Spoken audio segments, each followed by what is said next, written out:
back. Our next guest started singing in New York nightclubs when she was just 15 years old and has one of the most recognizable voices in music. There won't be many of her songs that you haven't hummed along to at some point. Just Street Life, One Day I'll Fly Away, and Rainy Night in Georgia, to name just a few, and we won't be singing them. However tempted I am. We're delighted to have Randy Crawford here with us. Morning to you again, Randy. Before we talk to you, let's have a listen to some of your classic soul hits. Here they are.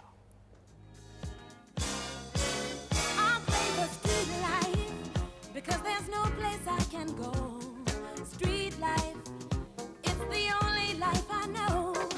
Street life, there's 1,000 parts to play. Street life, until you play your life away.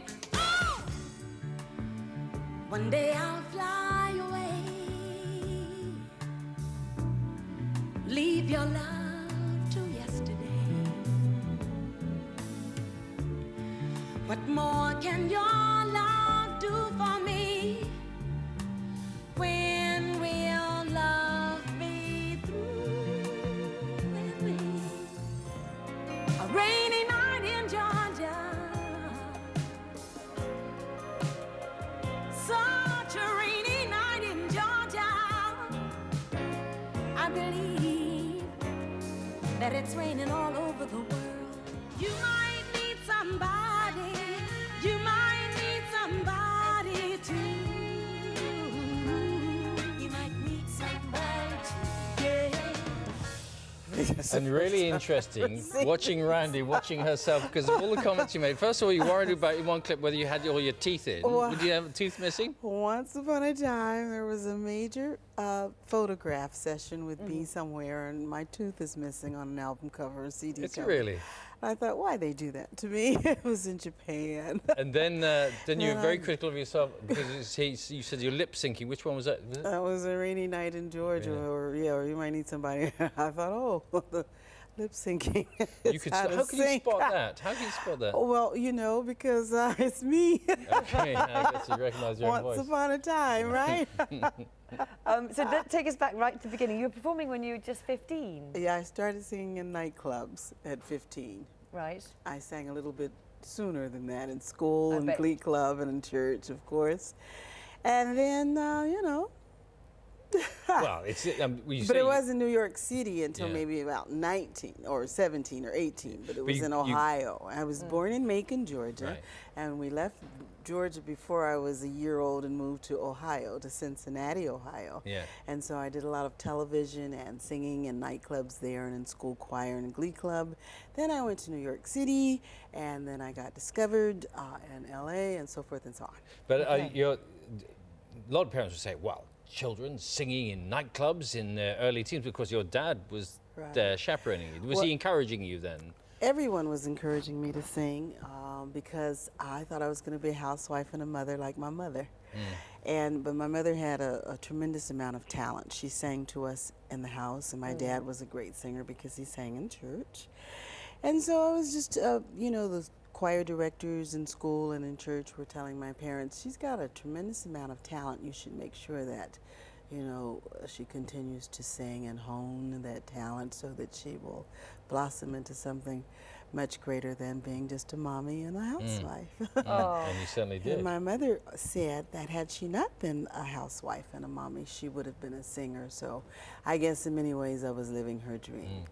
And of course my daddy was there sort of, not always just there in the clubs night after night after night, but he was making sure through all of his friends and buddies that I was, you know, doing what I was supposed to be doing. Good. You also had a fantastic partnership, really, haven't you, with Joe Sample, who wrote a lot of the songs, played with you as well. Yes. Is that you still good friends? Yeah, we just did a series of concerts together in Turkey and in Cyprus and in Italy and in Montreux. Okay. Fantastic. And everybody has. And we did 2 albums together. One is called No Regrets, and one is called Feeling Good. And so You can have a discussion. Lots of people have a different favourite Randy Crawford songs. See, One Day I'll Fly Away is my favourite. Do you remember the day? Because for me, it sounds as fresh today as it did 30 years ago. Do you remember the day you recorded it? I don't remember the day that I recorded it, but I remember fighting to record the song. It was one of my personal favorites because for some reason it reminded me of the impact that Billie Holiday made on the industry with her singing and songs. And I remember that one of our executives at the time didn't necessarily think the song had any potential. And I thought, really? hey, it's a beautiful song. It's incredible, isn't it? I've carried it in my heart for a lot of years, and I sing it still, and people still respond to it beautifully. It's funny because I'm not tired of singing One Day I'll Fly Away, but sometimes I get tired of singing Street Life. Okay. Isn't that And funny? the reason being?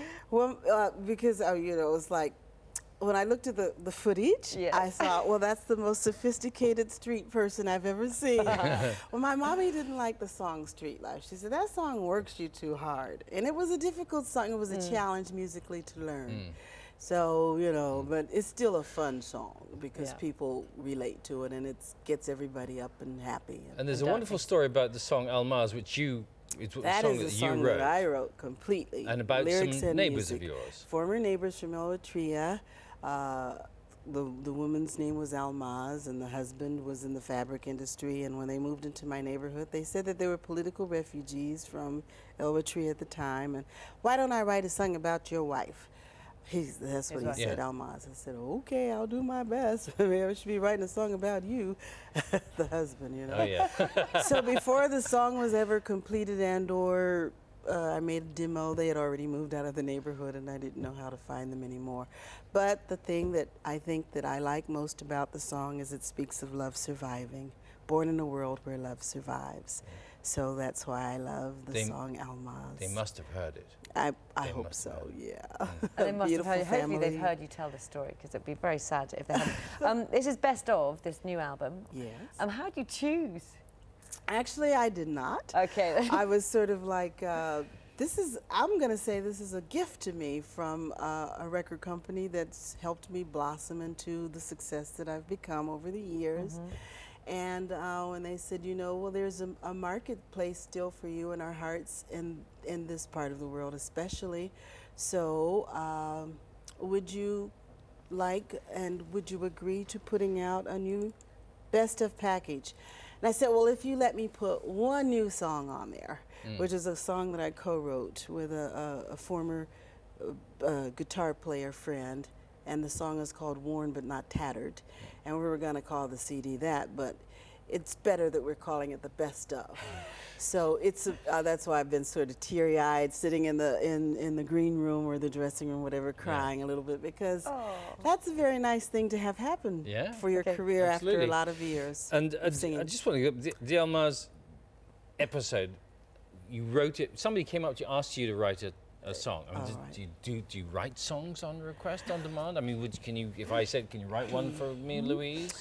I could try. I don't know if it, you know, because in retrospect, I had no idea that Almaz would have become the commercial success that it did. Yeah.